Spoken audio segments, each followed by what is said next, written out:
예. 예. 너무나 존경하는 우리 그 박덕훈 목사님, 함께 사역했던 이 새마음께 와서 함께 말씀 나누게 돼서 너무 감사하고 기쁩니다. 그리고 함께 예배 참여하신 여러분들과 함께 이 시간에 정말 하나님의 은혜를 함께 나눌 수 있는 그런 시간이 되면, 좋겠습니다. 네. 그, 움베르토 에코가 쓴 그 장미의 이름이라고 하는 그 소설은 한 수도원 안에서 일어나는 그 연쇄 살인 사건을 파헤치는 그러한 이 내용을 담고 있습니다. 물론 그 소설은 단순한 그 미스테리 소설이 아니라 그 소설에는 그 중세 신학의 어떤 그런 철학적 화두를 담고 있습니다. 그런데 그 이 소설의 그러한 대단히 중요한 모티브가 되는 것이 웃음입니다. 그러니까 이 수도원 안에는 이 웃음이 예술로 승화되고 지식인이 그 생각의 문이 그 웃음을 향해서 열리고 웃음의 그 철학의 대상이 되고 타락한 신앙의 대상이 웃음이 되면 그때부터 많은 사람들이 이 악마에 대한 경계심을 그 풀어버리고 결국 세상의 악마를 지배할 거라고 믿는 한 그 수도사가 있습니다. 이 사람은 그래서 사람들에게 웃음이 전파되는 것을 막으려고 하거든요. 근데 그 수도원의 도서관에는 이 아리스토텔레스가 쓴 웃음을 옹호하는 책이 있습니다. 근데 이 사람들이 이 책을 읽으면 사람들이 웃음에 감염이 돼서 웃을까봐 이 수도사가 얼마나 이 과격한 행동을 하냐면 이 책 하단에다가 독을 막 묻힙니다. 누구라도 이 책에 대해서 호기심을 갖고 이 책을 읽으면 책장을 넘기다가 이 침을 묻혀서 넘기다가 독을 먹고 죽게 만들고 그래서 실제로 그 수도원에서 많은 사람들이 죽어가기 시작을 하거든요. 그 책에 호기심을 보인 사람들이 그 책을 읽다가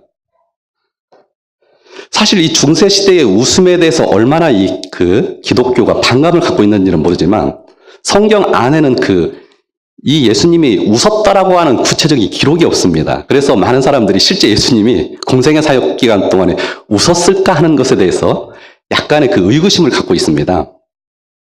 근데 사실 성경을 자세히 살펴보면 예수님은 굉장히 많이 웃었을 가능성이 엿보입니다. 왜냐하면 구약에서도 보면 하나님이 자신의 기쁨을 표현하는 내용이 있거든요. 우리가 잘 알고 있는 그 스바냐 3장 17절에 보면 그가 너로 인하여 기쁨을 이기지 못하시며 너를 잠잠히 사랑하시며 너로 말미암아 즐거이 부르며 기뻐하시리라. 예수님이 하나님이 우리 때문에 굉장히 큰 기쁨을 누리겠다는 말씀이 있습니다. 그리고 또 누가복음 10장 21절에 보면 예수께서 성령으로 기뻐하셨다 이렇게 돼 있거든요. 그리고 누가복음 10장 21절에도 요한복음 15장 11절에도 내가 너희를 이것을 너희에게 이르면 내 기쁨이 너희 안에 있어 너희 기쁨을 충만하게 하려 함이라. 예수님 안에는 큰 기쁨이 있고 예수님은 사람들에게 기쁨을 주기를 원하신다는 것이 이 요한복음에 기록이 되어 있다는 것이죠. 뿐만 아니라 이 사도 바울도 그 빌립보서 2장 17절 18절 보면 성도들을 위해서 자신을 제물로 드리기를 크게 기뻐하고 이 성도들도 자신과 함께 기뻐할 것을 권면하는 내용이 있습니다. 그러니까 이 성경은 하나님이 기쁨으로 충만한 분이시고 우리에게 그 기쁨을 나누기를 원하시는 그러한 하나님이 이 성경에는 기록되어 있다는 것이죠. 그런데 이 하나님이 기쁨으로 충만하시고 우리에게 그 기쁨을 나누실 때에 우리가 어떻게 그 기쁨을 누리게 될 수 있을까? 오늘 저는 이제 이삭의 출생 과정을 통해서 우리에게 주어지는 하나님의 그 웃음, 기쁨이 어떻게 임하는지를 여러분들과 함께 살펴보려고 합니다. 오늘 그 성경 본문을 여러 곳을 찾으려고 하는데 사실 이 표준 세번역이라고 해서 제가 급히 이 표준 세번역으로 이렇게 설교를 준비해 왔습니다. 자, 우리 먼저 말씀을 찾아보겠습니다. 창세기 17장 1절 2절을 같이 한번 보겠습니다. 창세기 17장 1절 2절입니다.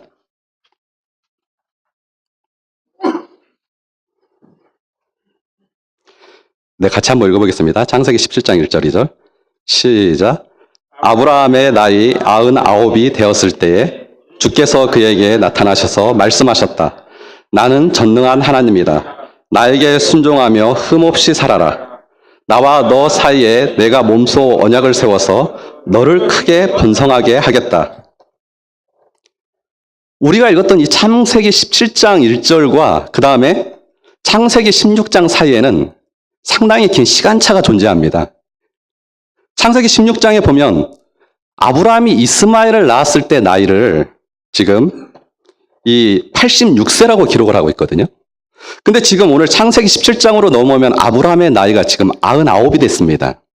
그러니까 이 13년이라고 하는 그런 시간차를 넘어서 타임머신을 타고 이제 시간을 건너뛰어서 왔거든요. 이 13년 동안 아브라함이 어떻게 살았는지에 대해서 이 성경은 아무 얘기를 해주지 않고 있습니다. 아마 아브라함은 이 기간 동안에 추측하건대 하나님께서 자녀를 약속하셨지만 이 자녀가 태어나지 않으니까 어쩔 수 없이 인간적인 편법으로 이스마엘을 낳았고 이스마엘이라고 하는 아들이 일단 태어났기 때문에 약간 안도하는 것으로 보입니다. 그리고 하나님은 약속하셨지만 실제로 아브라함과 사라 사이에 자녀가 태어나지 않기 때문에 정 안 되면 이스마엘로 대를 잇자 하는 이러한 안이한 생각을 하면서 약간 현실에 안주해서 살았다는 것이죠. 근데 지금 13년이 지난 시점에 갑자기 하나님이 나타나셔서 아브라함에게 뜬금없이 나는 전능한 하나님이다. 이렇게 이제 그 이야기를 하시는 겁니다. 이 말 속에는 어떤 뜻이 함축되어 있을까요? 아브라함은 자녀가 태어날 기미가 보이지 않기 때문에 모든 것을 자포자기하고 그냥 이 현실에 안주해서 현실과 타협해서 살아가고 있는데 하나님은 갑자기 나타나셔서 나는 전능한 하나님이다. 이렇게 말씀하신 것은 나의 생각은 너의 생각과 다르다라고 하는 하나님의 의사표현이거든요. 너는 지금 더 이상 인간적으로 아이를 낳을 수 없는 상황이 됐기 때문에 이제 모든 것을 포기한 상태로 살아가고 있는데 나는 전능한 하나님이다. 나에겐 불가능한 것이 없다. 나는 너의 생각과 다르게 너에게 자녀를 줄 수 있는 분이다 하는 하나님의 자기 선언인 것이죠. 인간은 그 이성적인 그런 합리적인 그 사고를 통해서 합리적인 결론에 도달하지만 하나님은 인간의 그 합리적인 그런 추론에 지배당하지 않는다는 것입니다. 하나님은 우리 인간이 생각하는 것보다 큰 능력을 가지고 계신 분이라는 것이죠.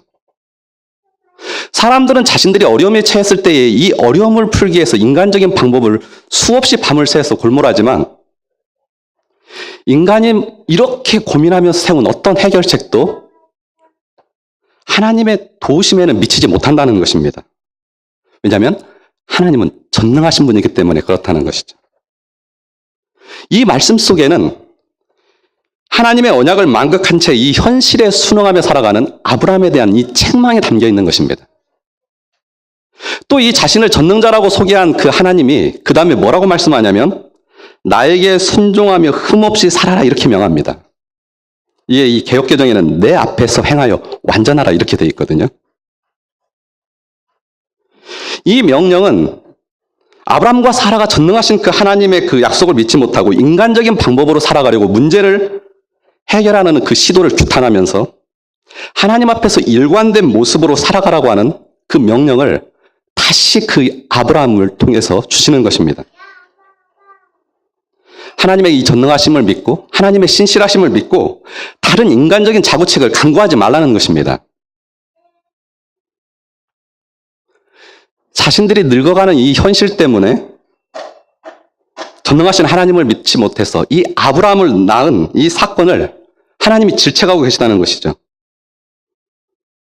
우리가 하나님이 어떤 말씀을 주셨을 때 그 문제를 가지고 하나님의 뜻을 이루기 위해서 인간적인 방법을 쓰는 것보다 때로는 이 무책의 상책일 때가 있습니다. 마치 이 수렁에 빠진 사람이 거기에서 헤어나려고 몸부림을 치면 칠수록 더 빠져들어가는 것처럼 하나님의 뜻을 이루기 위해서 그냥 하나님께 맡겨두면 순적하게 이루어질 일을 우리가 인간적으로 풀어보겠다고 나섰다가 오히려 그 하나님의 일을 망칠 때가 있거든요. 지금 이 아브라함이 딱 그런 모습이라는 것이죠. 그러면서 이제 이 17장 그 2절에서 4절에서 보면 하나님이 다시 한번 이 언약을 상기시킵니다. 너의 자손을 여전히 많게 하겠다. 이것은 여전히 하나님의 약속은 유효하다는 것이고 너에게서 반드시 자녀가 태어날 것이라고 하는 것을 다시 한번 이 아브라함에게 말씀하시는 것입니다. 그 다음에 우리가 이 창세기 17장 15절에서 19절 한번 보겠습니다. 창세기 17장 15절에서 19절입니다.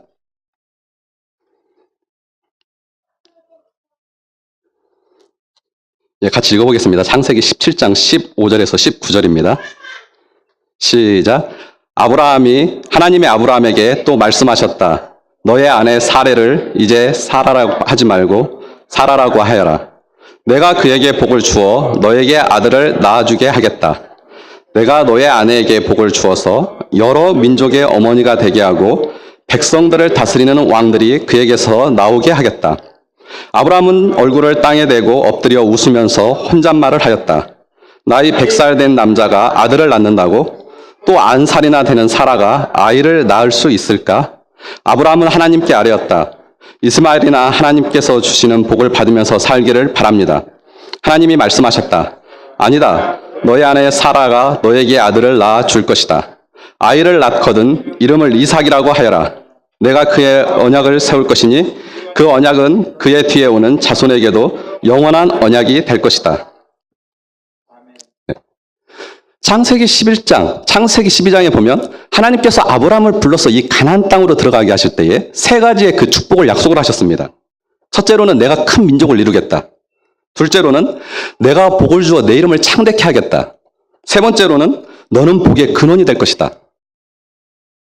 너무나 어마어마한 축복이거든요. 아마 인간이 누릴 수 있는 최고의 축복일 겁니다. 근데 이 세 가지 축복이 성취되기 위해서는 기본적인 전제가 필요합니다. 뭐죠? 아브라함이 자녀를 낳아야만 그 애가 큰 민족이 되는 것이고 그의 이름이 창대케 되는 것이고 그가 복의 근원이 될 수 있는 것이죠. 근데 시간이 지나는데도 이 자녀가 태어나지 않기 때문에 이 하나님의 그 축복은 사실상 무용지물인 것이죠. 아무리 시간이 지나도 아브라함에게 자녀가 생기지 않기 때문에 사실은 이 축복이 아브라함에게는 아무 의미가 없는 그런 상황이 진행되고 있는 것이죠. 이 견디다 못해서 아브라함은 결국에는 편법을 통해서 아들을 낳았는데 그가 바로 이스마엘이었고, 그러나 하나님은 그 이스마엘을 약속의 자녀로 생각을 하지 않습니다. 그리고 나서 이제 14년이 지난 다음에 다시 하나님은 나타나셔서 그 언약을 다시 상기시키면서 여전히 너는 자녀를 낳을 수 있다. 이렇게 말씀하신다는 것이죠. 근데 하나님은 아브라함에게 찾아와서 그 언약을 상기시킬 때에 언약을 갱신하면서 그 언약을 갱신할 뿐만 아니라 그 언약을 확장해 가시는 것을 볼 수가 있습니다. 우리가 읽지 않았지만 그 앞부분에 보면 하나님은 먼저 아브라함의 이름을 아브람에서 아브라함으로 바꾸라고 합니다. 아브람이라는 말은 존경받는 압이라는 뜻이거든요.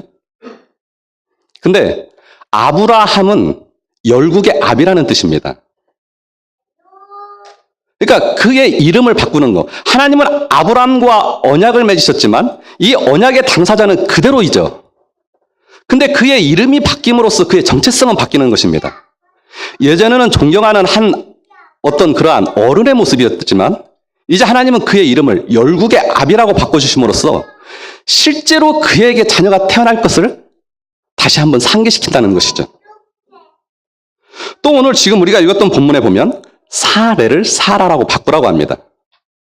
사실 이게 좀 큰 차이는 없습니다. 언어적으로는. 사레를 하면 약간 공주에 가까운 뜻이고 사라는 왕비에 가까운 것이거든요.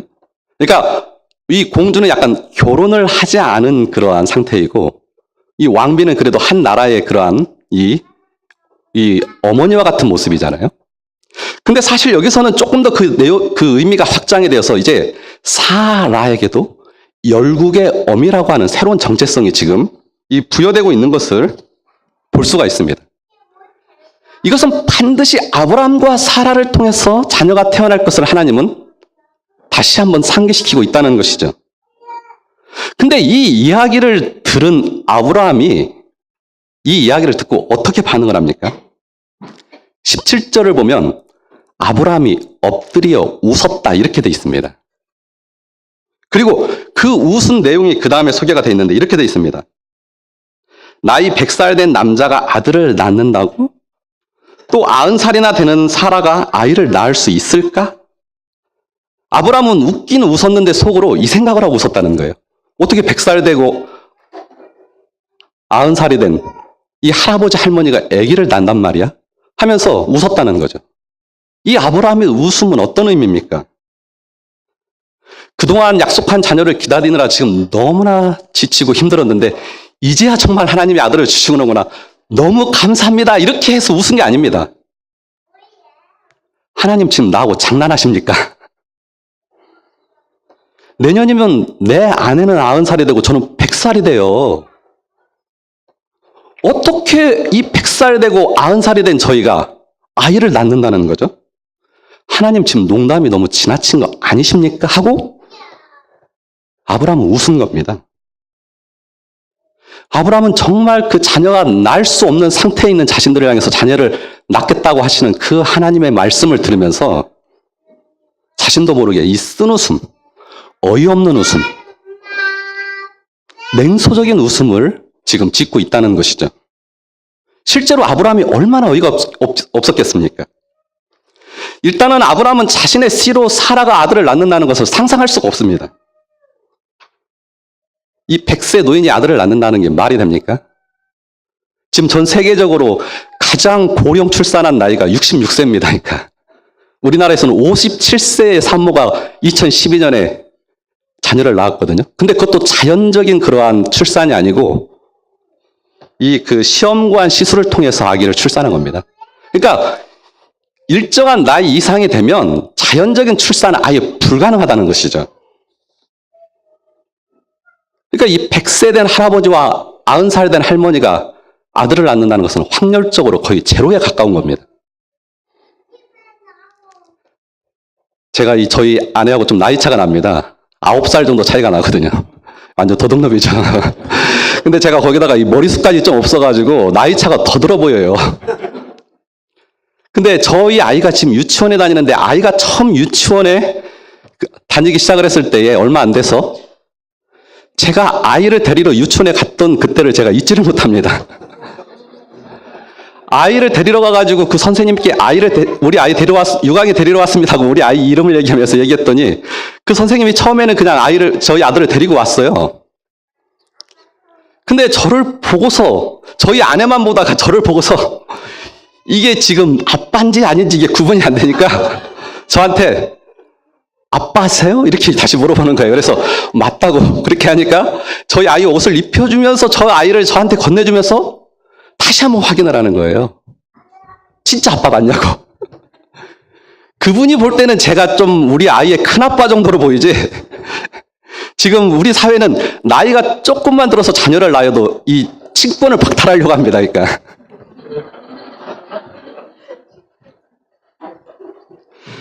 근데 아브라함은 지금 100세 아들을 낳는다는 것은 거의 이 할아버지도 아니고 증조 할아버지 정도가 지금 아이를 낳는 거거든요. 요즘에 아이들이 늦게 태어난 애들이 많아가지고 나이든 이 엄마가 학교 찾아오는 걸 싫어한다는데 아브라함이 학교를 찾아가면 정말 이 선생님이 기절초풍할 정도라 학교 근처에도 갈 수가 없습니다. 그러니까. 그런데 그 하나님의 한 수 더 뜨거든요.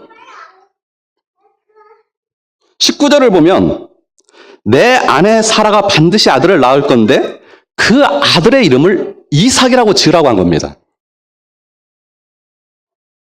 아이가 태어날 기미도 보이지 않는데 미리 아들 이름을 지어주는 거예요. 근데 왜 하필이면 아들의 이름을 이삭이라고 지으라고 합니까? 이삭이 무슨 뜻이죠? 이삭이 웃음이라는 뜻입니다. 아브라함이 하나님의 말씀을 듣고 너무 어이없어서 웃었거든요. 근데 하나님이 아브라함에게 아들 이름을 웃음이라고 지으라는 거예요. 하나님이 굉장히 심술이 있으세요. 너무 기가 차지 않아가지고 웃었더니 너 내 말을 비웃어? 그러면 네 아들 아예 이삭이라고 지어. 웃음이라고 지어. 이렇게 해버린 거예요. 하나님이. 요즘 TVN의 문제적 남자들에 보면 김지석 씨 나오는데 그 할아버지가 김구 선생님과 이 독립운동하신 김성일 선생님이라는 분인데 굉장히 독특하신 분이세요. 한번 예능 프로그램에 나와가지고 자기 가족들 이름 이렇게 짓게 된 내용을 얘기를 하는데 정말 재밌더라고요. 이분이 자기 자식들 이름을 지을 때 원칙이 뭐냐면 태어난 지역의 이름을 따서 이름을 짓는 겁니다. 그래서 이 큰아들을 낳았는데 아들을 북경에서 낳아서 김북경이라고 이름을 지었거든요. 우리 박덕근 목사님도 같이 참여하시는 RPC를 우리나라에 이렇게 도입하신 분인데 그 영국의 최초의 한인 목사님이셨고, 그러니까 그 아들 이름을 북경에서 태어났다고 김북경이라고 지은 거예요. 둘째 아들은 장충동에서 태어나서 김장충입니다, 이름이. 셋째 아들은 온양에서 태어나서 김온양이거든요. 근데 그 김북경 목사님이 또 영국에서 사역하는 동안에 런던에서 자기 아들을 낳으니까 그분은 또 자기 아들을 이름을 김런던이라고 이렇게 지었습니다.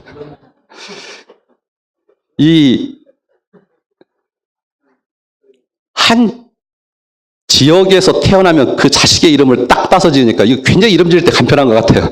저는 우리 아이들 이름 짓는다고 옥편과 성경을 엄청 뒤졌거든요. 최대한 좋은 이름을 지어주자고. 이런 수고가 필요 없습니다. 이런 원칙이 지정해주면. 근데 또 이런 생각도 듭니다. 이 똑같은 지역에서 아들이 연달아 태어나면 어떻게 하지? 그러면 뭐 김서울, 동 이렇게 가야 되나? 뭐 김서울, 뭐 김강서, 김화고 이제. 근데 제 친구 중에 실제 이름을 그거보다도 더 재밌게 지은 애가 있습니다. 이름이 돌림자가 상자인데 상자에다가 숫자를 붙인 거예요. 첫째가 태어나니까 제 친구가 그 첫째인데 일자를 붙였습니다. 상일. 둘째가 태어나니까 2를 붙였어요. 상이. 셋째가 태어나니까 3을 붙였습니다. 상삼. 이렇게 해주면 한 10명까지는 거뜬합니다. 상일, 상이, 상삼, 상사 이름을 이렇게 지어버리면 되거든요. 근데 지금 하나님이 아브라함의 이름을 지어주는 게 거의 제가 볼 때 이런 수준입니다. 지금 내가 말하니까 네가 비웃어? 그럼 네 아들 이삭이라고 해. 웃음이라고 해. 이렇게 해버렸다는 거예요. 지금요. 이 아들을 이름을 지어주는데 정말 이 하나님이 위트를 발휘하신 건지 아니면 이 아브라함의 가슴에 대못을 박은 건지 그건 아직까지 이게 구분이 잘 안 됩니다. 그러니까.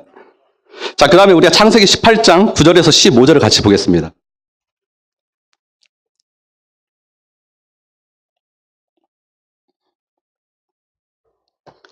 창세기 18장 9절에서 15절입니다. 네, 같이 읽어보겠습니다. 시작. 그들이 아브라함에게 물었다. 대개 부인 사라는 어디에 있습니까? 아브라함이 대답하였다. 장막 안에 있습니다. 그때 주께서 말씀하셨다. 다음에 이맘때에 내가 반드시 너를 찾아오겠다. 그때 너의 아내 사라에게 아들이 있을 것이다. 사라는 아브라함이 등지고 서 있는 장막 어귀에서 이 말을 들었다.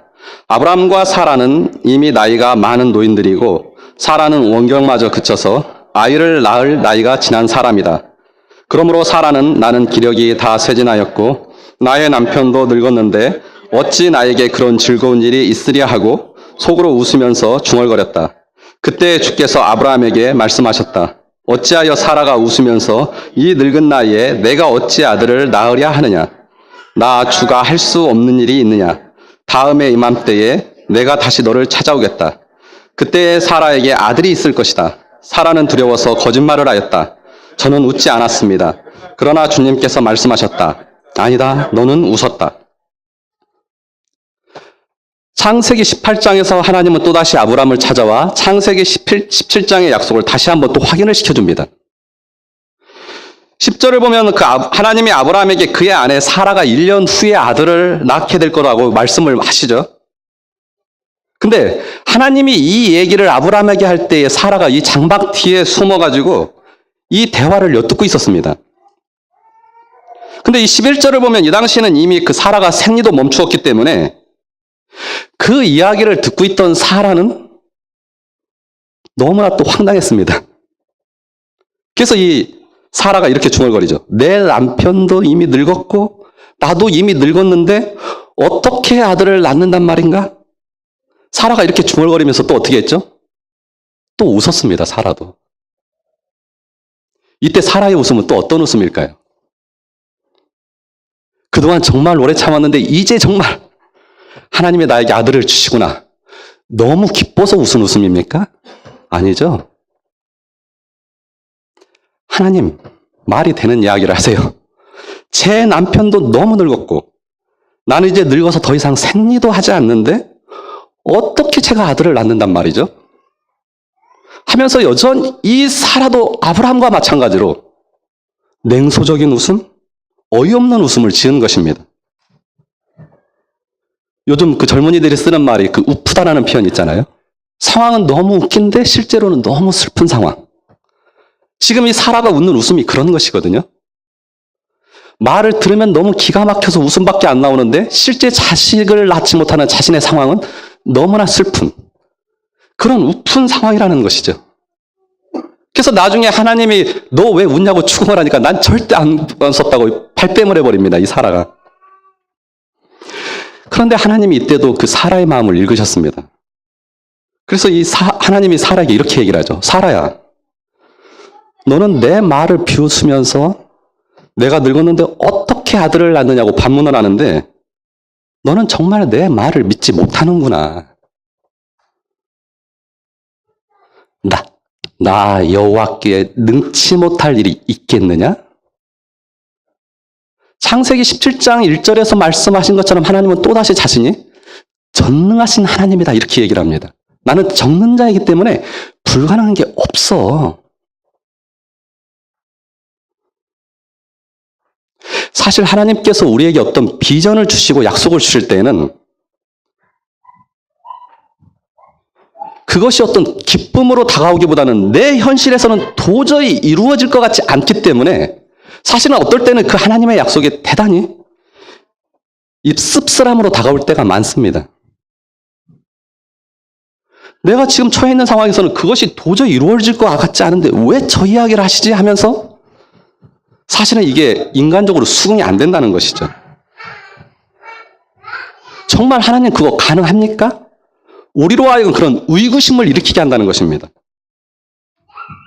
그런데 하나님이 우리에게 약속하신 것은 그것은 반드시 이루어진다는 것입니다. 왜냐하면 우리가 능력이 뛰어나서 그런 것이 아니라 그 약속을 해주신 그 하나님이 전능자이기 때문에 그것이 가능하다는 것이죠. 우리 입장에서 보면 불가능한 것처럼 보일지라도 하나님에게는 불가능한 일이 없기 때문에 그것이 가능한 것입니다. 요셉이 어린 시절에 꿈을 꾸었죠. 그 꿈의 내용은 너무나 황당한 내용이었습니다. 자기 형제들이 전부 다 자기에게 절을 하는 거예요. 심지어 자기 아버지 야곱도 자기에게 절을 하거든요. 그 꿈을, 환상을 본 시점에는 도저히 이게 이해가 안 되는 얘기입니다. 근데 요셉이 애굽의 총리가 되는 순간에 실제 그 약속이 이루어지거든요. 출애굽한 이스라엘 백성들에게 가나안에 들어갈 것이라고 약속의 말씀을 주셨는데 12정탐관을 보내서 가나안 땅을 정탐하고 온 다음에는 이게 불가능한 일이라는 생각을 하게 됩니다. 이 네피림의 후손인 거대한 아낙 자손들을 보는 순간에 저들이 있는데 우리가 어떻게 저기로 들어가?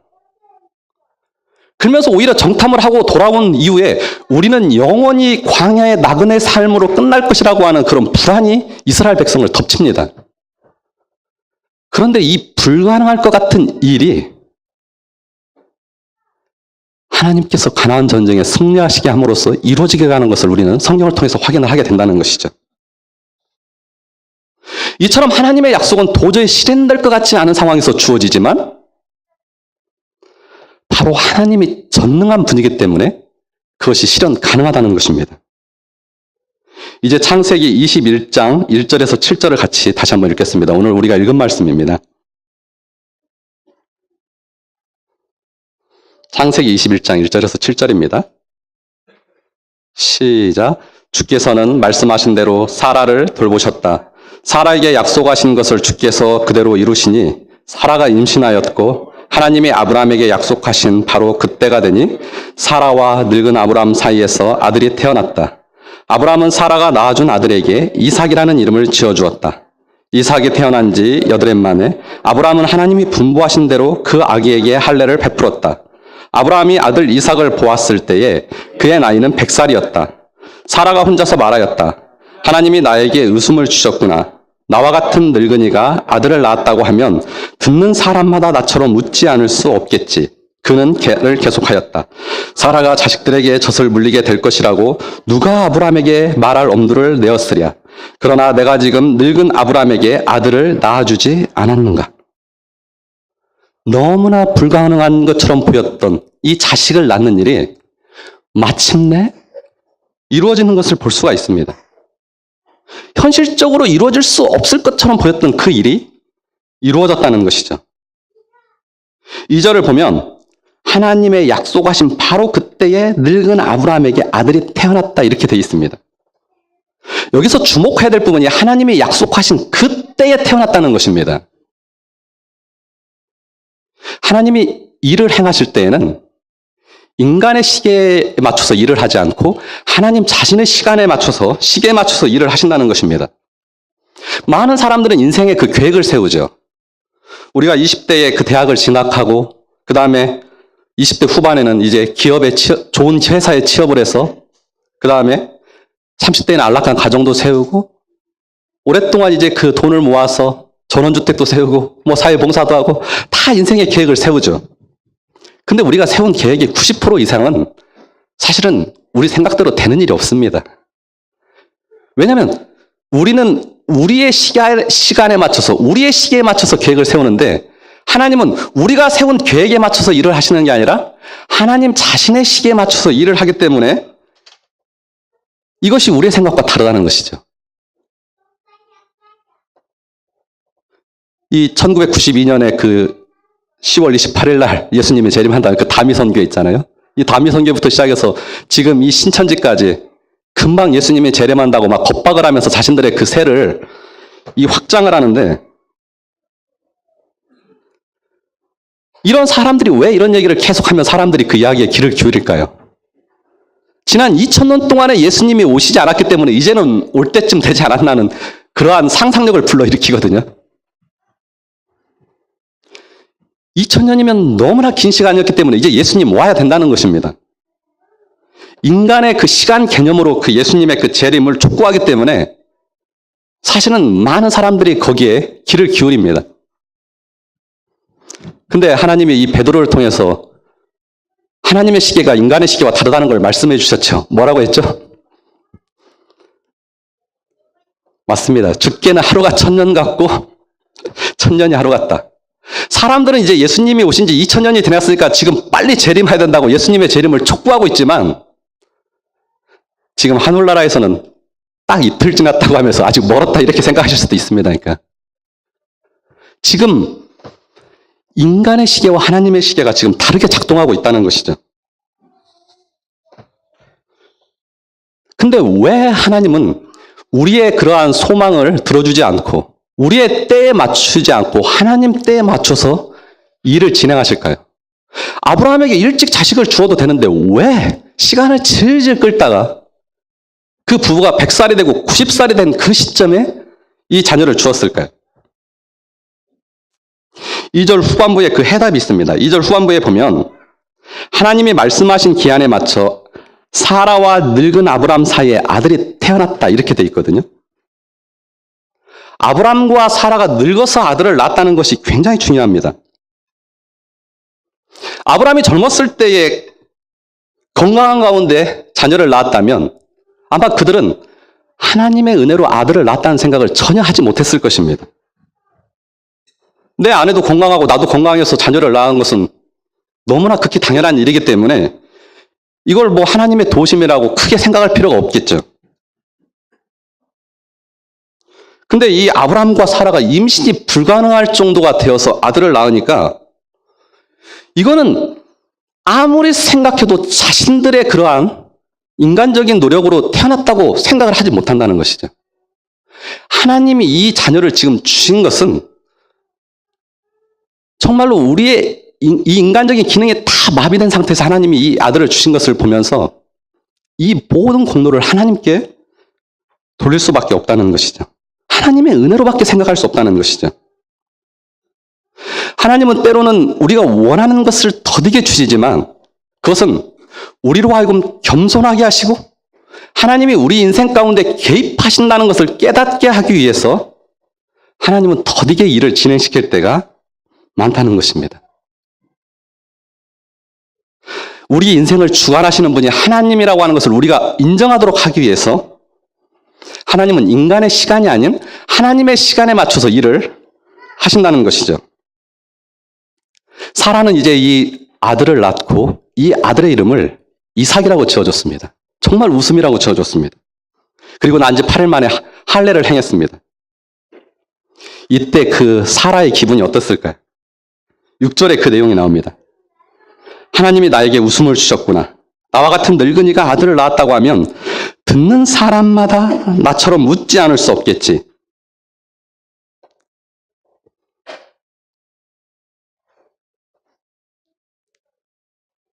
하나님이 아들을 주시겠다고 약속을 하실 때에는 그 약속을 들으면서 우리가 어떻게 아들을 낳아? 하면서 냉소적인 웃음을 지었던 이 사라가 실제 아들을 낳고 나니까 냉소적인 웃음이 바뀌어서 하나님이 나에게 웃음을 주셨다.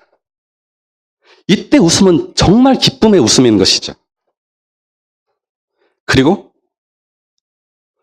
사라는 비로소 이전과 다르게 냉소적인 웃음, 어이없는 웃음, 쓴 웃음이 아니라 정말 기쁨의 웃음을 지을 수가 있었습니다. 아마 역사상 이 아들을 낳고 사라처럼 크게 기뻐한 사람도 없을 것입니다. 왜냐하면 아들을 완전히 낳을 수 없는 그러한 불가능한 상황 속에서 그 아들을 얻게 되었기 때문에 이 사라의 기쁨은 너무나 컸을 거라는 거죠. 이때야 비로소 이 사라는 하나님께서 자신들의 아들을 왜 이삭, 웃음이라고 짓게 했는지를 비로소 깨닫게 됩니다.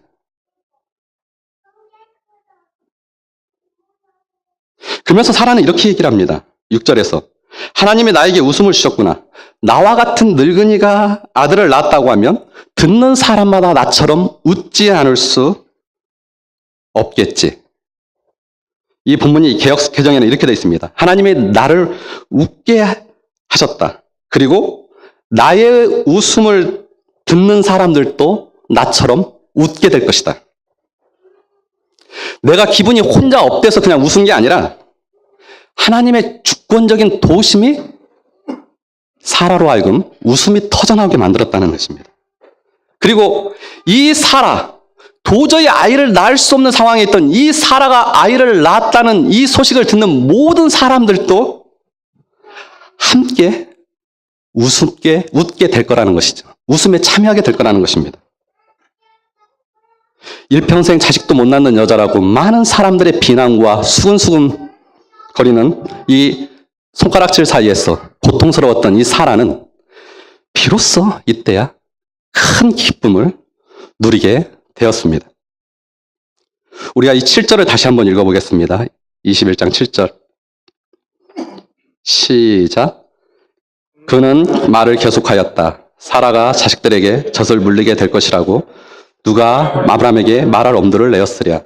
그러나 내가 늙은 아브라함에게 아들을 낳아주지 않았겠는가. 사라의 이 말이 참 인상적입니다. 사라가 자식들에게 젖을 물리게 될 것이라고 누가 아브라함에게 말을 엄두를 내었으랴. 이 말은 사라가 자녀를 낳을 거라고 하는 생각을 누구도 하지 못했다는 것입니다. 근데 모든 사람들의 예상을 뒤집고 늙은 사라가 아이를 낳았다는 것이죠. 사라의 이 말은 어떤 의미가 담겨 있습니까? 우리 주변에 그 상황식도 너무 잘하고 똑똑한 사람들이 많이 있지만 어떤 사람도 하나님의 전능하심을 뛰어넘을 만한 탁월한 지식과 지혜를 가진 사람은 없다는 것입니다. 인간은 하나님의 전능하심을 측량할 수가 없습니다. 그래서 우리는 사실 이 사람들의 말보다도 하나님의 말씀에 더 귀를 기울여야 되는 것이죠. 사람들의 말은 합리적으로 보이지만 그 안에 이 불신앙이 내포되어 있기 때문에 사람들의 말을 너무 많이 듣다 보면 사실은 우리도 모르게 이 불신앙에 오염될 가능성이 있다는 것입니다. 바로 이 욥의 친구들이 그런 사람들이었습니다. 대단히 논리적이고 합리적인 사람들이었지만 그들은 하나님에 대한 진정성이 없었기 때문에 그들의 말은 오히려 사람의 고통을 가중시키고 사람을 더욱더 고통스럽게 만드는 그러한 이 논리였다는 것이죠.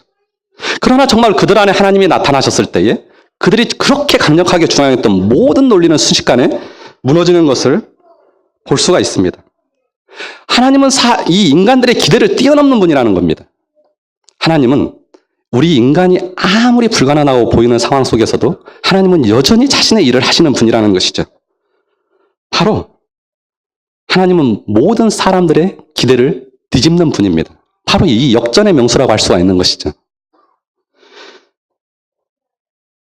사람들은 우리에게 그런 말을 합니다. 너무 우리에게 어떤 일을 집착하지 말고 적당히 현실과 타협해서 살으라고 하죠. 사실 그러나 그것은 그 사람들, 하나님의 약속을 갖지 못한 사람들의 태도입니다. 그러나 하나님의 약속이 주어진 사람들은 이 하나님의 약속이 있기 때문에, 그 약속을 행하시는 전능자가 계시기 때문에 그들과 같이 생각할 수가 없다는 것이죠. 저는 이 새맘교회도 저는 마찬가지라고 봅니다. 정말 저한테도 그렇고 저희 교회도 그렇고 하나님의 약속의 말씀을 주셨는데, 하나님께서 이 교회를 세우실 때에 하나님이 주신 비전과 약속이 있다면 그것은 우리의 그러한 그 능력으로 그것이 이루어지는 것이 아니라 하나님의 그 전능하신 하나님이 그 일을 행하시기 때문에 그 약속을 붙잡고 기다리고 인내하면서 믿음의 분투를 해나가는 사람들을 통해서 하나님은 마침내 그 일을 행하신다는 것입니다. 제가 이 대학 시절에 대단히 이 복음의 순수함을 가지고 그 열정을 가지고 좀 더 사회를 변화시키기 위해서 대학교 때 그 학교 학생회장에 출마를 한 적이 있었거든요. 그 당시만 해도 이 대학에는 운동권이 너무나 강세였기 때문에 이 새로운 운동을 시작하기가 너무나 어려웠습니다. 실제로 제가 이 선교단체에서 학생들을 모아가지고 한 20명을 데리고 선거운동을 했는데, 그 당시에 이 운동권 학생들 한 200명 정도의 선거운동을 돌렸거든요. 도저히 인간적으로 생각해보니까 이거 이길 수가 없는 상황이었습니다. 근데 어느 날 제가 이 선교단체 동아리방에서 아침에 말씀을 묵상을 하는데, 그날 아침에 하나님이 놀랍게도 저에게 누가복음 12장 32절의 말씀을 주목하게 하셨습니다. 그 말씀은 뭐냐면, 적은 무리여 무서워 말라 너희에게 그 나라를 너희에게 주시기를 기뻐하시니라, 이 말씀인데, 우리가 일단 사람이 없으니까 너무 그 말씀이 와닿는 거예요. 적은 무리여 무서워 말라 너희에게 그 나라를 주시기를 기뻐하시느니라. 근데 사실 우리는 아무것도 가진 게 없었는데 그 말씀을 받고 나니까 그 다음부터 제가 대단히 용기가 생겼습니다. 그래서 우리 같이 운동하는 그 친구들한테 모일 때마다 그 말씀을 나누면서 하나님께서 우리가 이번에 이 선거에서 사실은 어떻게 될지는 모르지만 하나님께서 무언가 우리를 보여주기를 원하신다라고 하는 그 말씀을 제가 계속 나누었거든요. 근데 사실 우리는 선거운동을 사실 좀 잘 못했는데 이 결과는 대단히 막상막하였습니다. 그리고 나서 이제 투표가 끝나고 이제 개표를 하게 됐는데, 개표를 다 했는데 저희가 아홉 표 차로 졌습니다. 그래가지고 이 선거 투표용지를 전부 다 이게 개수를 끝내고서 이제 그 1년 동안 보관을 하기 때문에 이제 밀봉을 했는데, 그 개표위원으로 참가한 한 형제가 갑자기 그 선거관리위원들한테 그 밀봉된 걸 뜯어서 한 번만 더 개수를 해보자고 요청을 하는 거예요. 근데 그 사람들이 너무 황당하긴 했는데 그 요청을 하니까 거부할 수가 없어서 그 자리에서 다시 그 밀봉된 걸 뜯어가지고 다시 개수를 했거든요. 근데 다 개수를 해보니까 놀랍게도 우리 선본이 3표가 많게 나온 거예요. 이 결과가 뒤집어지는 상황이었거든요. 그래서 너무 놀래가지고 사람들이 다시 한번 개수를 또 했습니다. 근데 여전히 우리가 3표가 많게 나온 겁니다. 그래서 그 선거에서 저희가 이길 수가 있었거든요. 근데 그 개표인으로 참가했던 형제가 나한테 나중에 간증을 했습니다. 어떻게 그걸 뜯어서 다시 세볼 생각을 했냐 이렇게 물어보니까 그 형제가 뭐라고 얘기를 했냐면, 하나님이 우리에게 약속의 말씀을 주셨는데 왜 이게 성취가 되지 않았을까 너무나 자기는 이상하게 생각을 해서 다시 한번 확인을 해보고 싶었다는 것입니다. 그리고 실제 세보니까 그 결과가 바뀐 것입니다. 물론 이것을 일반적으로 적용할 수 없지만 저는 하나님이 우리에게 무언가 약속을 주시고 그 약속을 실천하는 과정이 대단히 어렵고 힘들지 모르지만, 그러나 하나님은 그 약속하신 것을 반드시 행하시는, 우리보다도 훨씬 더 신실하신 분이기 때문에 하나님의 전능하심에 의해서 그 약속은 성취될 수 있다는 것입니다. 마지막으로 마가복음 6장 21절을 보겠습니다. 누가복음 6장 21절입니다. 누가복음 6장 21절.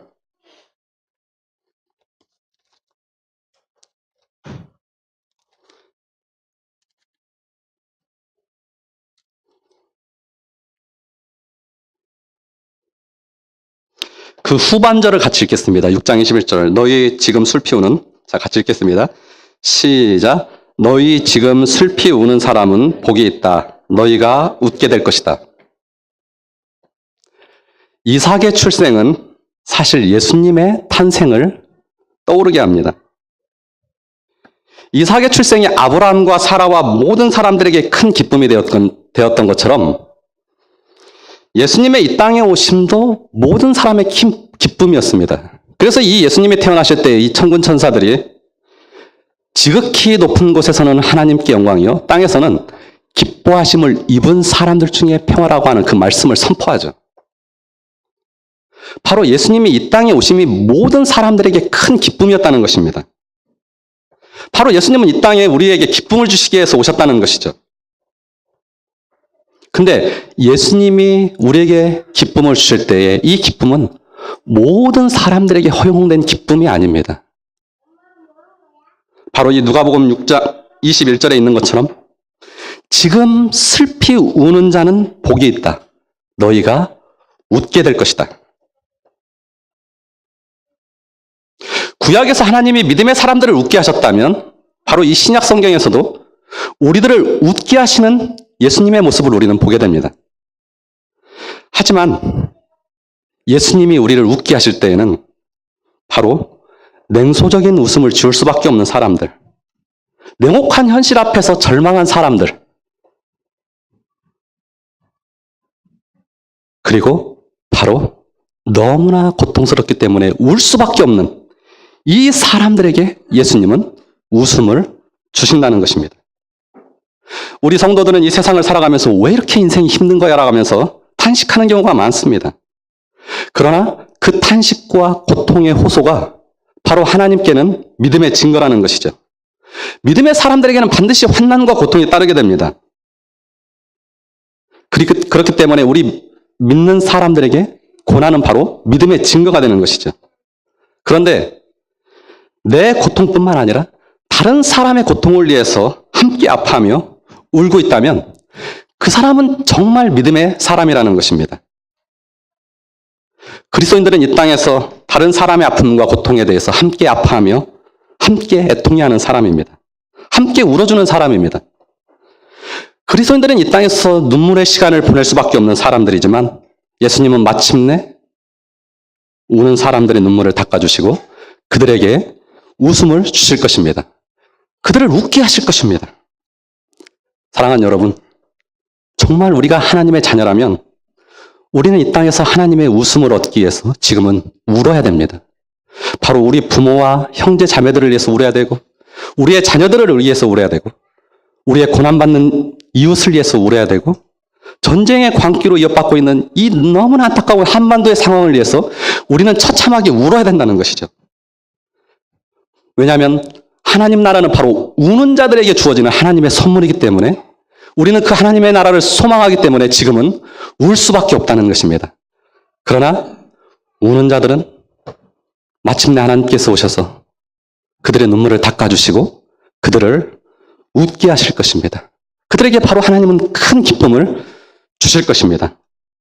너희 지금 슬피 우는 사람은 복이 있다.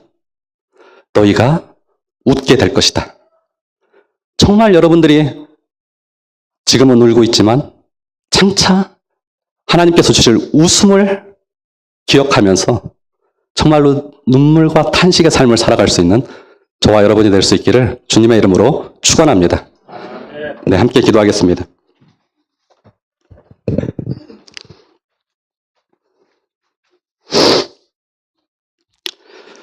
사랑하는 아버지 하나님, 우리는 남들이 보지 않는 인생의 뒤안길에 서서 왜 이렇게 내 인생에는 굴곡이 많고 왜 이렇게 우리의 인생은 더디기만 하며 왜 이렇게 우리 인생에는 되는 일이 없느냐고 가슴을 치며 눈물 지을 때가 많았습니다.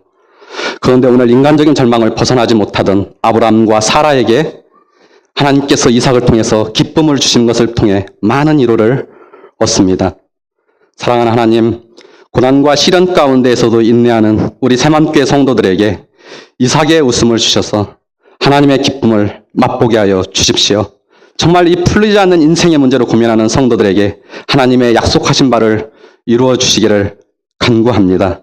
하나님, 처음 새만교회를 세우실 때 주신 하나님의 약속이 성취될 때까지 새만교회 성도들이 인내로써 그들 앞에 당한 경주를 하며 믿음의 주여 또 온전케 하신 예수 그리스도를 바라볼 수 있도록 도와주시옵소서. 예수님의 이름으로 기도합니다. 아멘.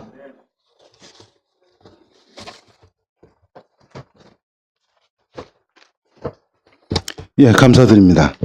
공동체를 위한 기도 시간입니다. 첫 번째, 라스베가스에서 일어난 총기 사건에 대한 주님의 위로와 총기 유죄가 성사되기를. 두 번째, 시작 후 발표되는 부선 대책, 가계 부채 등으로 사회 부조리와 양극화 현상이 해소될 수 있기를. 세 번째로는 새로 시작되는 FTA가 걱정하는 농민과 중소기업인에게 시름을 덜 수 있는 협상으로 진행되기를 위해서, 끝으로 청빙을 위해서 기도하시겠습니다. 사랑해 주님 감사합니다. 오늘 시간도